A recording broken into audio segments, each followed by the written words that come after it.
মজার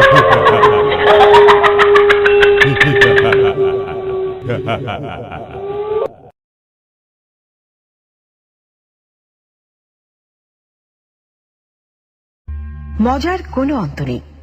কারো কারো কাছে জীবনের সব বিরক্তির ফাঁকে মজাই হলো একমাত্র বেঁচে থাকার অবলম্বন। তাই মজা করার জন্য অনেকে অনেক কিছু করে। কেউ খাবার বানায়, কেউ বা খায়, আবার অনেকেই আছে বাজার করেন অনেক মনে আনন্দ নিয়ে। কিন্তু কেউ কি ভেবেছেন যে একজনের মজা আরেকজনের কাছে সাজাও হতে পারে, হতে পারে মৃত্যুর কারণ বা ভয় বা বিভীষিকাময় কোনো সমাপ্তির উৎস? আজ এমনই এক গল্প শোনাবো যে গল্পে লুকানো আছে মজার আড়ালে থাকা সাজার কষ্ট।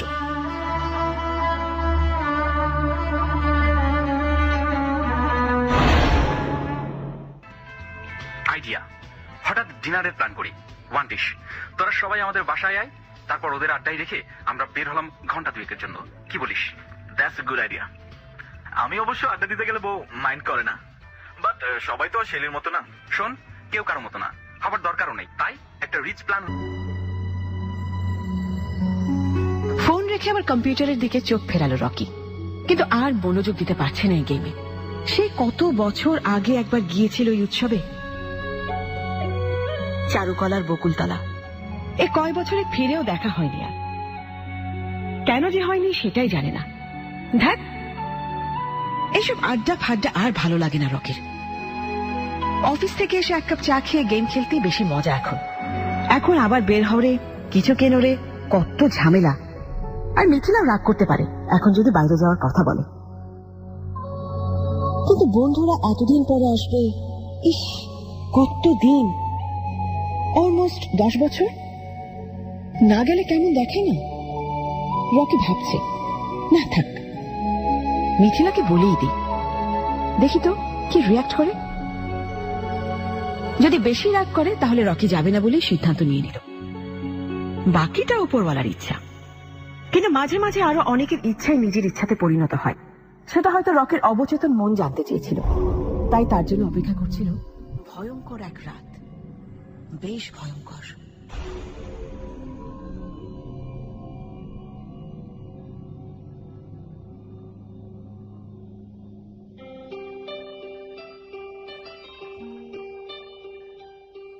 মিথিলা, মিথিলা, কি হলো? তুমি এই সময় ডাকছো কেন? এই সময় টাকা নিষেধ? নিষেধ হবে কেন? তুমি তো নেশার মতো গেমে মগ্ন থাকো। সুনামি হলেও টের পাওয়ার কথা না তোমার। গেমই খেলছিলাম আসলে। আচ্ছা শোনো, রাতে কি রান্না করছো? মাংস ভুনা, ডাল চচ্চড়ি, শুটকি, চিংড়ি আর শিম ভর্তা। আচ্ছা, এই মাংসটা কি একটু বেশি বেশি করে করেছো? একটু বেশি করেছি, কালকে তো নববর্ষ, তাই ভাবলাম একটু একেবারে বেশি করেই রান্না করে ফেলি।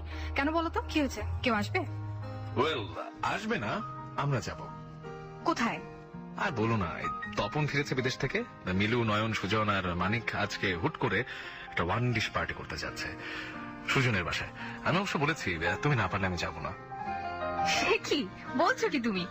বিয়ের পর এই প্রথম তুমি চৈত্র সংক্রান্তিতে কোথাও যাওয়ার কথা বলছো, আর আমি না করব? চলো চলো, মাংস অনেক আছে, দরকার হলে কাল আরেকবার রান্না করব।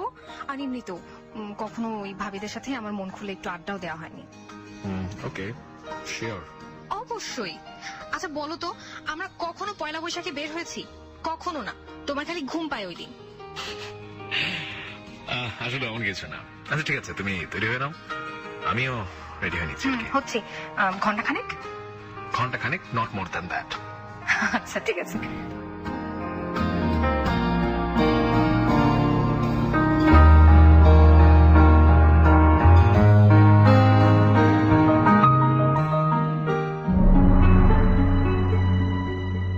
মিথিলার জীবনে আজকে অন্যরকম একটা দিন।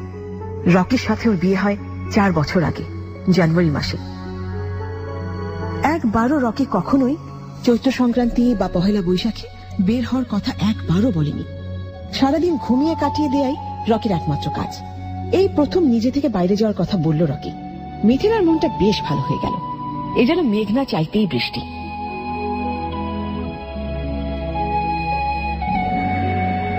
ওর কত ইচ্ছা ছিল বিয়ের পর সেজে গুজে বৈশাখে বেড়াবে, প্রজাপতির মতো রং জড়িয়ে বসে থাকবে বকুলতলায়।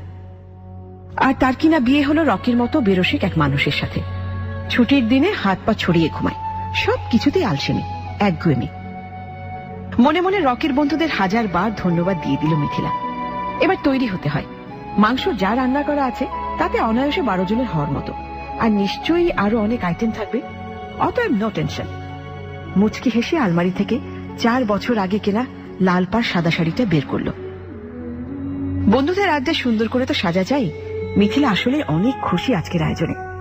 অন্য কোনো দিন হলে হয়তো একটু রাগ করতো এমন দ্রুত সিদ্ধান্তে, কিন্তু আজও কিছুই মনে করছে না। অন্তত রকি ওকে নিয়ে বের তো হচ্ছে। মিথিলা শাড়ি পরার শেষে লাল রঙের একটা ছোট্ট টিপও দিল কপালে।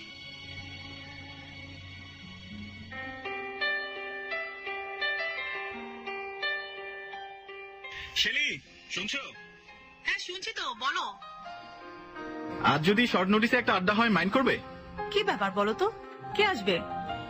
যা, তোমার কাছে কিছুই লুকাতে পারি না আমি।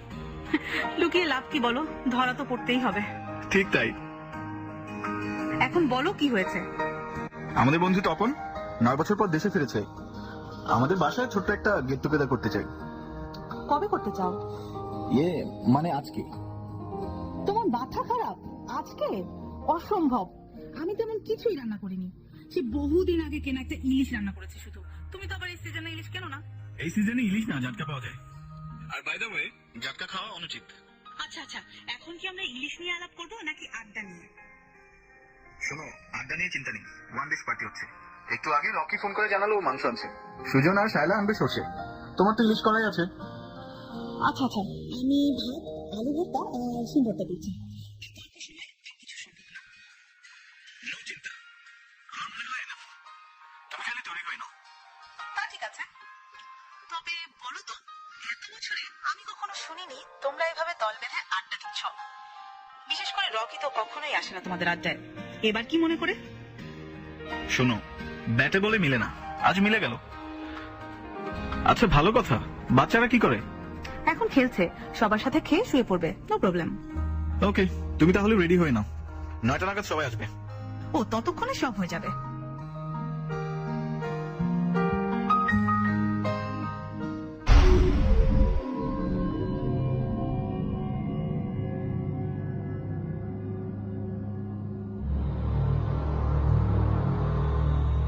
শেলি কোমর বেঁধে রান্নাঘরে লেগে গেল আলু ভর্তা আর শিম ভর্তা করতে। আর আরেকদিকে মানিক একটু একটু করে ঘর গোছাতে শুরু করলো। রকিদের বাসায় তো বেশ আয়োজন নিয়ে তৈরি হলো মিথিলা। রকির কেন যেন ভালো লাগছে না। বারবারই মনে হচ্ছে আজ না বের হলেই ভালো হতো, কিন্তু মিথিলাকে বলে ফেলেছে, এখন আর উপায় নেই। এমনিতে মেয়েটাকে নিয়ে রকি কোথাও যায় না। মিথিলা মনে করে রকি হলো বেরসিক, কিন্তু রকি জানে তার মাঝে একটা ভয় কাজ করে, যে কারণে রকি কখনোই বাসা থেকে বের হয় না মিথিলাকে নিয়ে। কোন রকমে একটা লাল পাঞ্জাবি পরে আয়নার সামনে দাঁড়ালো রকি। কত বছর পর পহেলা বৈশাখের আগের রাতে বের হচ্ছে সে। কত বছর পর যেন এই পাঞ্জাবিটা পরল। আয়নায় দাঁড়িয়ে নিজেকে দেখছে রকি। 10 বছর আগের আর এখনকার রকির মাঝে শুধু স্বাস্থ্যটাই বদলে গেছে, বাকি তো সবই আগের মতন। রকি মাত্র আয়না থেকে চোখ সরালো, আর তখনই তার মনে হলো কিছু একটা। রকি আবার ঘুরে দেখল, না কিছু না তো। এবার ড্রয়ার থেকে চাবির রিংটা নিয়ে ঘর থেকে বের হয়ে এলো, কিন্তু লক্ষ্য করল না সে আয়নায় তার পেছনেই ছিল আরেকটা লম্বা ছায়া। রকি যখন বের হলো তখন তার সাথী হলো নিজের ছায়া আর অন্য এক রহস্যময় ছায়া সঙ্গী। সেটা রকিও দেখল না, দেখল না মিথিলাও।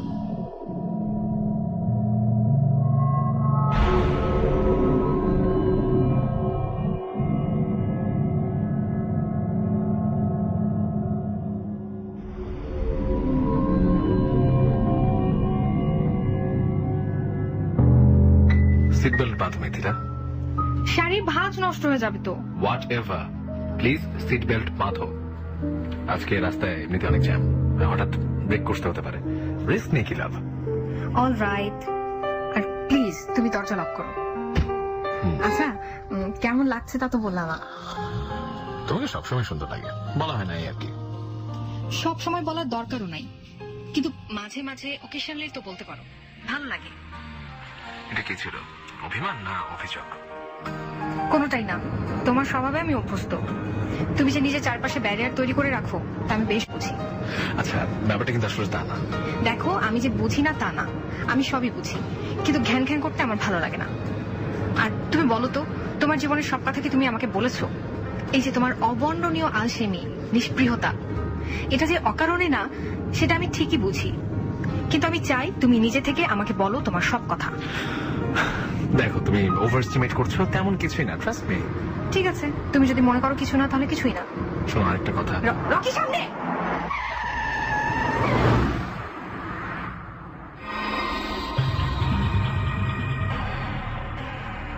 দুজনের কারোই মুখের কথা শেষ হলো না।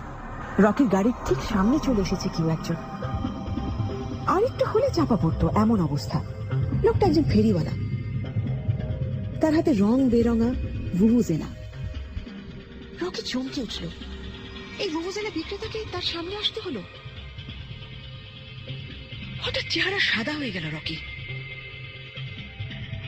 মিথিলা হাত নেড়ে বিক্রেতাকে সরতে বলছে, কিন্তু বিক্রেতা ঘুরে রকির দিকে আসছে। জানালার কাছে এসে জানালায় টোকা দিল।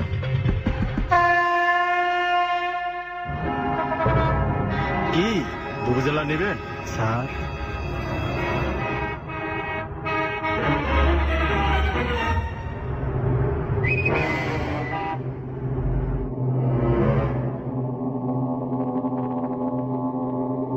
রকি অনিচ্ছা সত্ত্বেও তাকায় লোকটার দিকে। তাকিয়ে তার আত্মা শুকিয়ে গেল। এ কি, লোকটার চেহারা স্বাভাবিক না, পোড়া দগ্ধ একটা লাশ যেন ওই বিক্রেতার মুখ।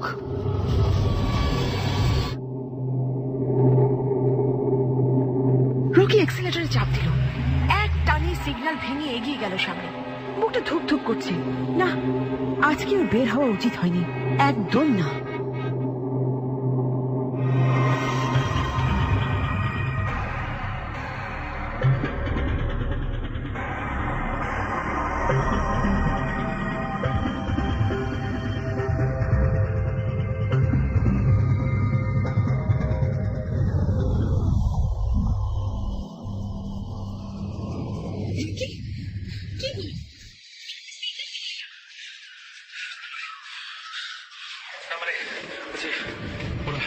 কারা? কি হয়েছে?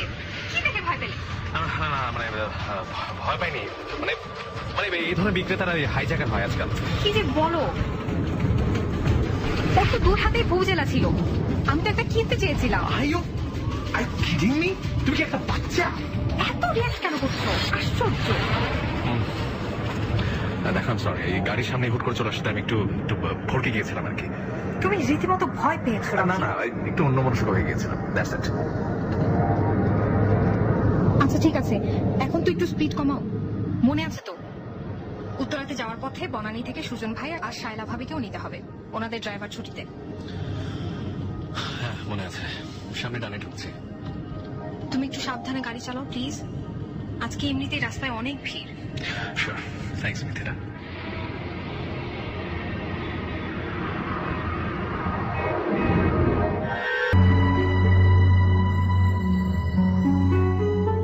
রকির ভয়টা মিথিলা বুঝতে পারলেও কারণটা ঠিক ধরতে পারল না। কি যে হয় রকির মাঝে মাঝে কে জানে। ভাবতে ভাবতে সুজনদের বাসার সামনে চলে আসে। ততক্ষণে শায়লাকে ফোন করে ফেলেছে মিথিলা, নামবে একটু পরেই। গাড়িতে অপেক্ষা করছে রকি আর মিথিলা। 5 মিনিটের মাথায় নামলো সুজন আর শায়লা। সাদা পাঞ্জাবি থেকে সুজনকে লাগছে বেশ ভালো। লম্বা চওড়া সুজনের পাশে শায়লাও বেশ সুন্দরী।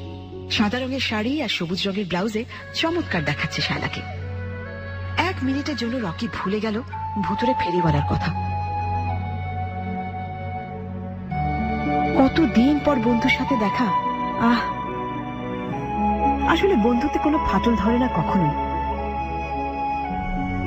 কিন্তু মাঝে মাঝে এমন অনেক ঘটনা ঘটে যে কারণে বন্ধুরা দূরে সরে যায়। আর যদি হয় তা কোনো দুর্ঘটনা, তাহলে যোগাযোগই থাকে না। যেমনটি হয়েছিল তাদের সাথে, রকি, সুজন, মানিক, মিলু, নয়ন আর তপনের মাঝে।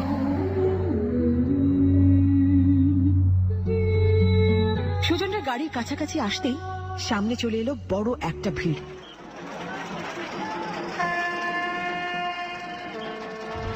ছেলে মেয়েরা ভুভুজেলা বাজাচ্ছে আর হই হুল্লোড় করছে। রকির চোখ ওইদিকে পড়তেই থমকে গেল। ভিড়ের মাঝে একজন না, দুইজন দগ্ধ মানুষ, সারা গা দিয়ে রক্ত পড়ছে, সাদা পাঞ্জাবিটা লাল হয়ে গেছে। ওরা ভুভুজেলা নিয়ে এগিয়ে আসছে।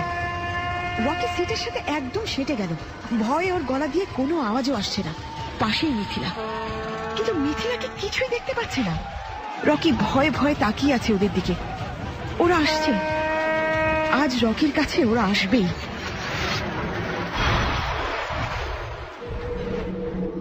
রকি চল, আমরা উঠে বসে আছি তো। কি রে?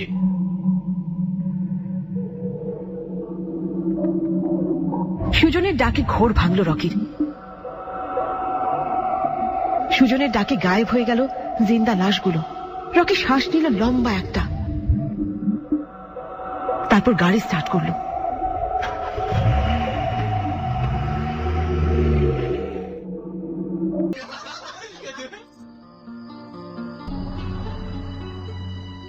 অনেকদিন পর যেন আবার সেই পুরনো আড্ডার আমেজ ফিরে পেল নয়ন, মিলু আর মানিক। এরা তিনজনই স্কুলের বন্ধু। সে কবে থেকে যে তাদের বন্ধুত্ব তা গুনতে গেলে এখন আঙুলও কম পড়ে যাবে। কলেজে ওঠার পর পরিচয় রকি, তপন আর সুজনের সাথে। ওরা 6 জনই ক্রিকেট খেলতে। কলেজে তাই বন্ধুত্বটা হয়ে গেল বেশ জমজমাট। যে কোনো উৎসবে তারা 6 জন একসাথে থাকবে, এমনকি ট্রিপেও। কলেজ ওদের নামই হয়ে গেল বেনজিন, মানে সরভুজ। ওদের দূর থেকে দেখলেই সবাই বলতো, এই যে বেনজিন আসছে। মাঠে পরীক্ষায় ভালো ছিল বলে বেশ হামবড়া ভাবেই চলতো তারা। বিশেষ করে যখন বিশ্ববিদ্যালয়ে একসাথে ভর্তি হলো, তখন যেন তাদের পাখায় আরো ঝোড়ো হাওয়া এসে লাগলো। সিনিয়ররা বরং ওদের এড়িয়ে চলতো। পাশ দিয়ে যেই যেত তাকেই দুষ্টুমির শিকার বানাতো এই 6 জন। তারপর একদিন ছোট্ট একটা ঘটনায় বদলে গেল সব।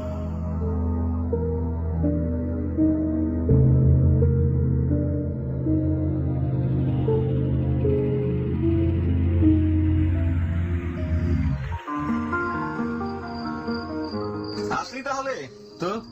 আরে বেটা, 6টায় প্ল্যান করে 9টায় হাজির। আমরা সুপারম্যানের থেকে কম না। আর আমরা কিন্তু সুপারম্যান। সে আর বলতে, রান্না তো বটে, সাথে কেমন সেজে গুজে এসেছি বলো। না, আজকে মনে হয় গিন্নিদের বিন্নি চালের খই ভাজার গল্পই শুনতে হবে। জি না, সেই সুযোগ আর দিচ্ছি না। কেন কেন? ভাবিরা যখন ওই যে তাদের গপ্প আর গসিপ করবে, তখন আমরা রীতিমতো হাওয়া খেতে বেরোবো। গসিপ কিন্তু ভাইয়েরাও কম করে না। কথা সত্য, একেবারে শতভাগ, তবে বিষয় আলাদা থাকে। তা তো বটেই। হাওয়া খেতে যাও ভালো, কিন্তু একটা গাড়ি রেখে যেও। কেন, কোথাও যেতে চাও? বারে আমরা একটু বের হতে পারি না? আলবত পারো। সুমনা আর টয় এসে নিক, তারপর বের হন। ওরা মনে হয় চলে এলো প্রায়। হ্যাঁ, আমাকে ফোন করেছিল, আর বোধহয় 5 মিনিটের মধ্যে চলে আসবে। রকি, এই রকি, তুই কি মৌনব্রত করছিস? না, মানে এমনিতেই একটু অ্যাবসেন্ট ছিল আর কি। আর বলবেন না, আজকে সারা পথ ও কি যেন ভাবছিল শুধু। আচ্ছা ঠিক আছে, আপনারা যান, ঘুরে আসুন।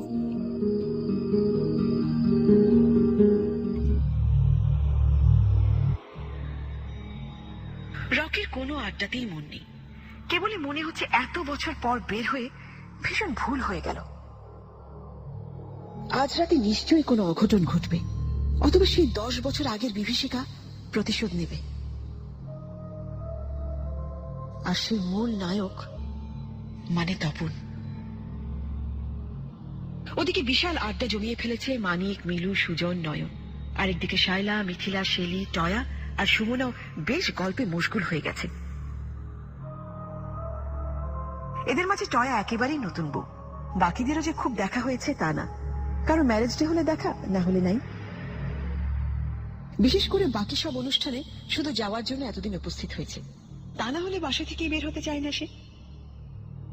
রকির মতো ছেলে যে বাসায় বসে যাবে এটা ভাবতেই পারে না মানিক। যেমন লম্বা তেমন চওড়া রকি, শ্যামবর্ণ গায়ের রং, যা পড়ে তাই মানায়। কলেজে থাকতে অলরাউন্ডার ছিল ক্রিকেটের, কিন্তু দোষ একটাই ছিল, মেয়েদের দেখলে বেশি দুষ্টুমি করত। এই জন্য কলেজের স্যাররাও পানিশমেন্ট দিত। রকির বাবা মা অনেক বকা দিয়েছে, কিন্তু অতি অহংকারে একটু বখাটেপনা সবসময় ছিল ওর। সেই ছেলে কিনা 10 বছর ধরে শুধু অফিস বাসা করে আসছে, একটা ঠাট্টাও করে না সে। এমনকি কোনো রিউনিয়নেও যায় না। একটা বাজে ঘটনা মানুষকে কতটা বদলে দিতে পারে, রকি তারই প্রমাণ।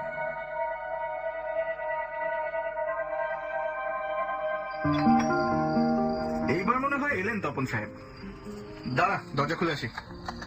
আরে দোস্ত, কেমন আছিস? Good to see you, man. Long time, long time. আরে তপন, তুই তো দেখতে অনেক ভালো হয়ে গেছিস। খারাপ ছিলাম কবে? Point. Good to see you, man. আমারও। Hey, Rocky. আয় দোস্ত, at least কোলাকুলি তো করি। Of course. তা তুই কেমন আছিস? ভালো আছি দোস্ত, তুই?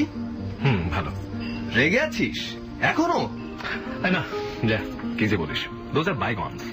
শোন, রাত শেষ, কথা শেষ, ভুলে যা দোস্ত। ওকে। মানে কি শুরু করলি? এই শেলি, শেলি। বলো, খাবার পাবো? হ্যাঁ, বেরো ফেলো, 10টা বাজে। আমরা একটু বের হবো, কি বলিস? Great idea. আজকে কিন্তু সুন্দর সুন্দর মেয়ে। মানে ভাবি, খাবার দেন তো।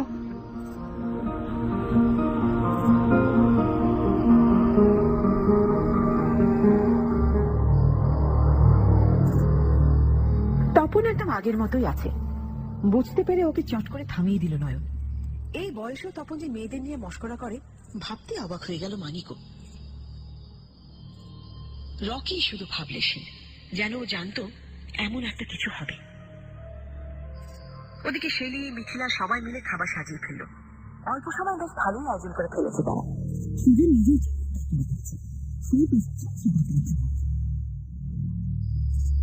খাওয়া দাওয়া শেষে ওদের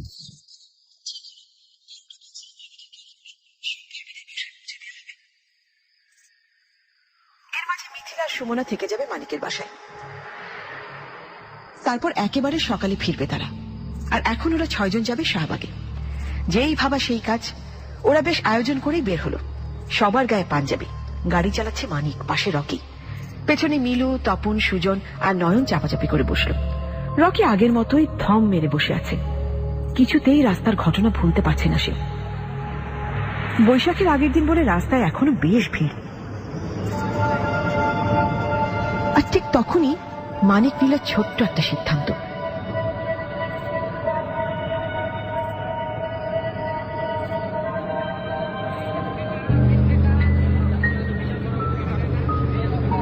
চল আমরা বাইপাস দিয়ে চলে যাই। চল, অনেকদিন দেশের বাইরে থাকতে থাকতে আমি সব রাস্তা চিনিও না। অন্য রাস্তা নিচ্ছি কেন? শর্টকাট। আর এতদিন পর বের হলাম, একটু ঘুরতে ঘুরতে যাই, কি বলিস? চল।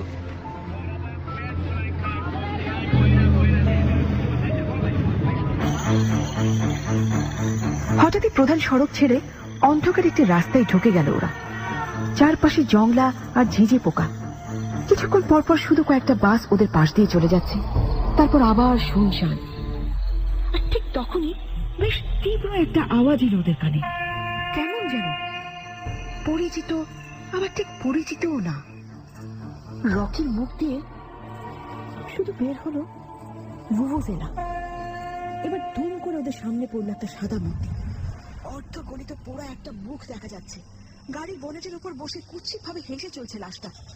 মানিক জোরে চিৎকার দিল, বাঁচাও! রকি ভীষণ ভয় পেয়ে গেল, কিন্তু তারপরে সে গাড়ির স্টিয়ারিং ধরে ফেলল। মানিক কন্ট্রোল হারিয়ে ফেলেছে ততক্ষণে। আর ওদিকে পেছনে জানালায় ধাপ ধুপ বাড়ি মারছে আরেকটি হাত, সাদা শাড়ি। হিস হিস করে তপনের মুখের কাছে কান এনে বলল, কি রে, ভুভুজেলা বাজাবি না? Rocky, Rocky by road, Rocky, Rocky main road, Rocky.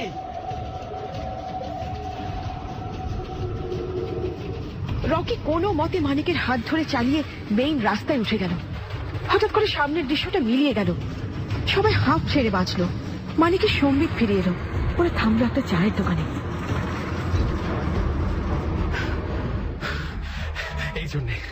এই জন্য আমি কোন উৎসবে বের হই না, বুঝলে এবার? কিন্তু মানে কি কিন্তু? ওই ঘটনা কখনোই আমাদের পিছু ছাড়বে না। আর এই তপনটা হলো সব নষ্টের গোড়া। কলার ছাড় রকি, আমি একা ছিলাম না, তোরা সবাই ছিলি। নয়নের বাবা আমাদের ছাড়িয়ে আনে, আর এখন দোষ শুধু আমার। এই ভুবুজেলাই সব নষ্টের মূল। আমি আর কোথাও যাচ্ছি না, আমি এখন বাসায় যাব। শোন, মাথা ঠান্ডা কর, আমরা এখন মেইন রাস্তায়, এখানে কোনোই ভয় নেই। আছে, ওরা এখানেও আসতে পারে। আমাদের অন্য কিছু ভাবতে হবে, অন্য কিছু। আচ্ছা, আমরা ওই জায়গাতে যাই যেখানে ঘটনা ঘটেছিল। চল। আমি যাব না। এক ইতিহাস বারবার রিপিটেড হোক এটা আমি চাই না। ট্রাস্ট মি দোস্ত, প্রায়শ্চিত্ত করার অপশন নিশ্চয়ই আছে। চল চল, আমরা সবাই আছি। বাঁচলে একসাথে বাঁচবো, মরলেও একসাথে, কিন্তু এভাবে ধুকে ধুকে মরতে চাই না। চল রকি, তপন তুইও।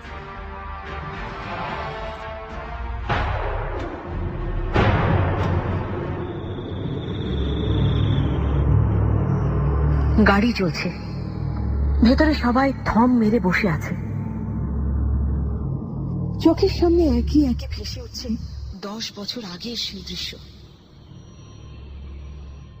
তখন বিশ্ববিদ্যালয়ের ছাত্র ওরা, রক্ত গরম, যাই দেখে তাতেই মাস্তি খোঁজে।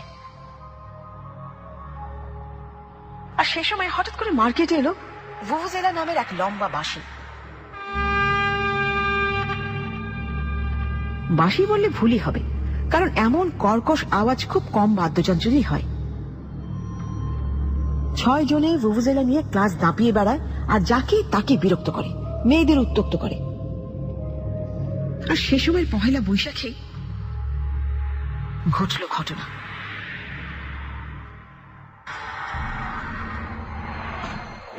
শাহবাগ ছাড়িয়ে কিছু দূর আসতেই রকির চোখে পড়ল অপূর্ব সুন্দরী এক মেয়ের দিকে।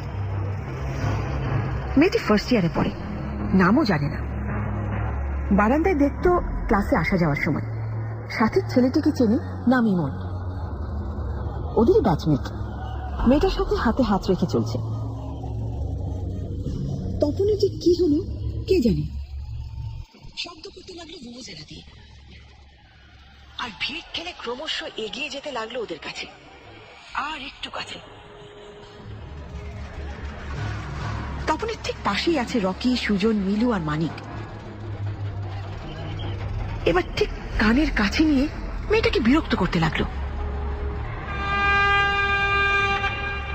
তপন প্লিজ এসব করিস না, যা বেটা। এই বলে ধাক্কা দিল ইমনকে, আর ইমন গিয়ে পড়লো আরেকটা জটলার উপর।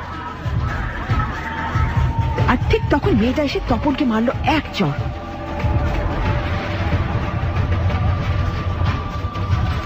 এবার রকি এসে মেয়েটাকে ধাক্কা দিয়ে সরিয়ে দিল, আর মেয়েটা গিয়ে পড়লো আরেক দিকে। সেখানে ছিল আরো কয়েকটা ছেলে, ওরা খপ করে মেয়েটাকে জাপটে ধরলো। মিলু বাঁচানোর জন্য ওদিকে যেতে চাইলো, কিন্তু তপন দিল না। এই কিন্তু ওরা তো যাই তাই করবো না, আমাদের কি?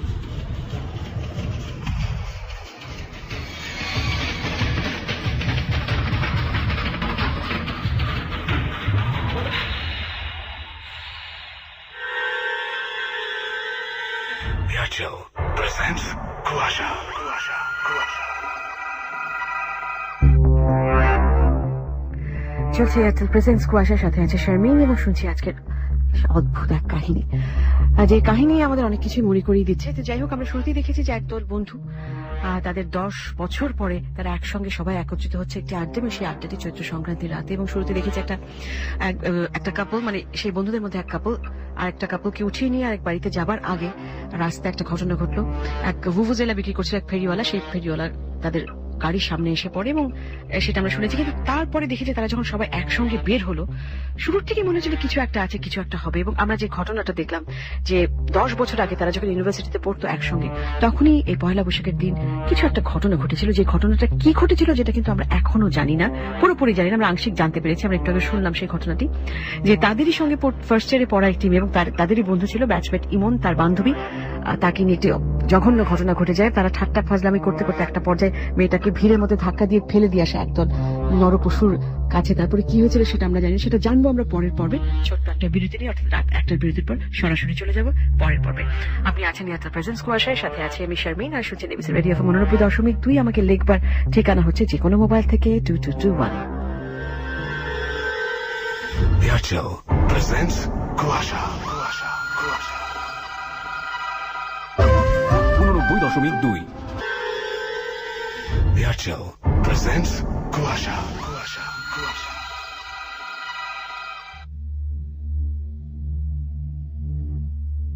মেয়েটাকে ওই ছেলেদের ভিড়ে ফেলে ওরা চলে এলো। রকি শুধু একবার পেছনে তাকিয়ে দেখলো যে মেয়েটা রাস্তায় পড়ে গেল,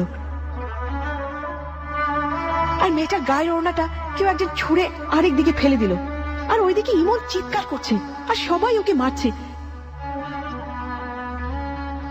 কিন্তু মেয়েটার কাছে যেতে দিচ্ছে না।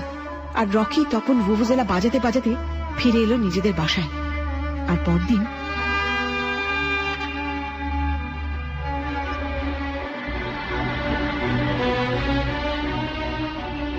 দোস্ত, সর্বনাশ! কি হয়েছে? তোরা কাজে কি করছিলি? শাহবাগে চল, ইমো তোদের ডাকছে, খুব কাঁদছে। ফালতু সিনেমা সব। না দোস্ত, চল। আমার কাজ আছে, আমি গেলাম বাসায়। তপন, তপন, আচ্ছা ও যাক। রকি, তুই চল।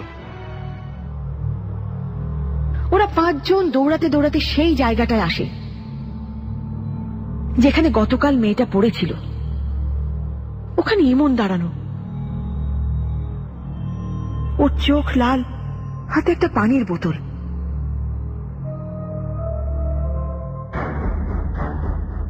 ইমন, এসব কি ধরনের ফাইজলামি? ফাইজলামি না, দেখ তোরা কালকে তোদের জন্য কি হয়েছে জানিস? জানিস তোরা কি এমন হয়েছে? ভিড়ে ধাক্কায় পড়ে গেছে, ব্যাস।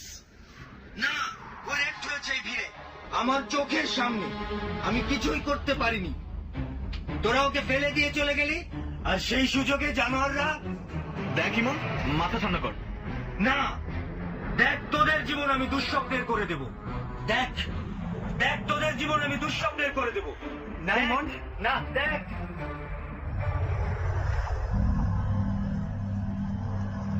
ইমনের হাতের বোতলে ছিল কেরোসিন। চোখের নিমেষে গায়ে কেরোসিন ঢেলে আগুন লাগিয়ে দিল ইমন। ওরা হতভম্ব হয়ে দেখলো একটা জ্যান্ত মানুষের পুড়ে যাওয়া। একটু বুঝতে পেরে নয়ন পানি আনতে দৌড় দিল, আর ঠিক তখনই ঘটলো আরেক ঘটনা। ওই মেয়েটা কোথা থেকে যেন দৌড়ে এলো, পলক ফেলবার আগে জড়িয়ে ধরলো ইমনকে।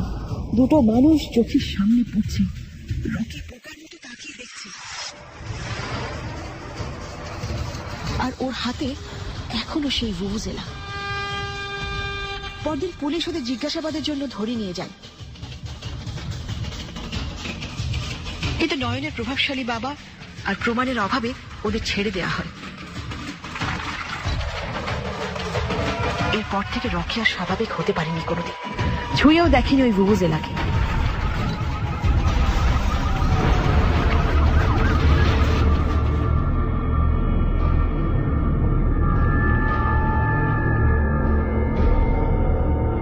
এসে গেছি, এখানে ওরা নিজেকে পুড়িয়েছে। দাঁড়া, আসছি। কই যাস? কিছু ফুল নিয়ে আসি। চল, সবাই যাই। তোদের এসব আদিক্ষেতা কিন্তু অসাধারণ। কেউ মজা করার জন্য ভয় দেখালো, আর তোরা কোন 10 বছরের পুরনো ঘটনা নিয়ে বসে থাকলি। শোন, পাপ কখনো পিছু ছাড়ে না। ওই দিন অবশ্যই আমরা দোষ করেছি। কি দোষ করেছি? আমাদের অন্তত ওদের বাঁচানো উচিত ছিল। ওভাবে চলে না আসলে। মানিক ঠিকই বলছেন, আমরা ওদের বাঁচালে ওরা এভাবে অপদস্থ হতো না। কিন্তু আমরা বাঁচালাম না, বিপদে ফেলে চলে গেলাম। মেয়েটার নাম আমরা জানতাম না। হ্যাঁ রে, ফুল আনলি? হ্যাঁ, চল ওখানে রাখি। তাও যদি ওরা আমাদের ক্ষমা করে। ক্ষমা?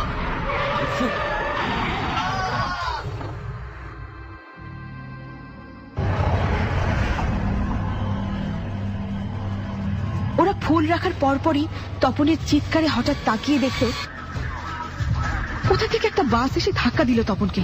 তপন পড়ে গেল, আর অতর্কিতে আরেকটা গাড়ি চলে গেল তপনের দুই হাতের উপর দিয়ে। ওরা ফুল রেখে দৌড়ে আসতে লাগলো তপনের দিকে। তখন দেখলো রাস্তার ওপরে সেই পোড়া দুই জীবন্ত লাশ। লাশগুলো ধীরে ধীরে 10 বছর পুরনো চেহারা ফিরে পেল। রকির দিকে তাকিয়ে এমন হাসলো যেন। তারপর দুজন হাওয়ায় মিলিয়ে গেল। মানিক রকির দিকে তাকিয়ে শুধু বলল, আজ আর ভুল করবো না, তপনকে ফেলে যাব না। চলো কে হাসপাতালে নিয়ে যাই, ওর মজার সাজা পেয়েছে। হ্যাঁ আমি জানি। হ্যাঁ হ্যাঁ চল। দেখলি পাপ কখনো চাপা থাকে না দোস্ত, চল।